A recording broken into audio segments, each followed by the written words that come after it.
Iranian President Masoud Pezeshkian says that it is time to end the month-long war with the United States, asserting that Tehran is now in a stronger position than Washington.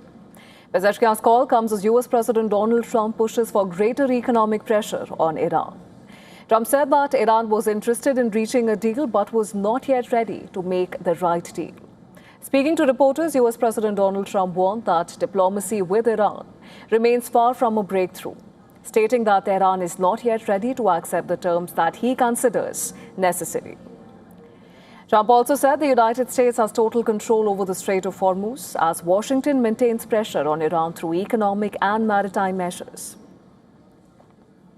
We have total control, as you know, of the border. We have total control. If you look at the blockade, we have total control of that entire region having to do with the Strait of Hormuz.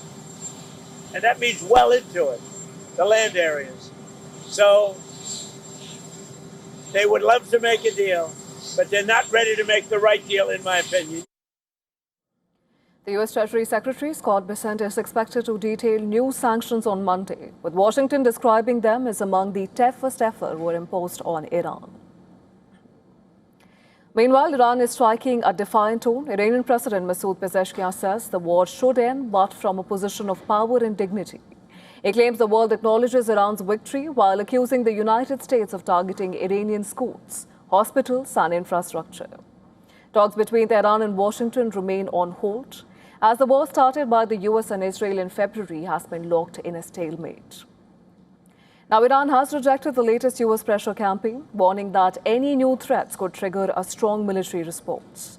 Foreign Minister Abbas Araghchi called the new US sanctions bound to fail, citing previous rounds of maximum pressure that Tehran says failed to force political concessions. Iranian Navy Chief Shah Amirani has also warned that Iran is ready to defend its strategic waterways, claiming full control over the areas east of the Strait of Hormuz and the Gulf of Oman. Iran's military chief of staff, Major General Ali Abdullahi, has warned that any new threats could draw a crushing, punishing and devastating response across land, sea, air and cyberspace.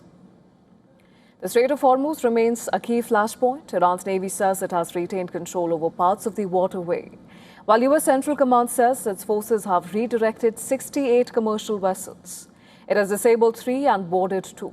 And this comes as Iran and Oman renew discussions on conditions for resuming talks, including the security and freedom of navigation through the strait.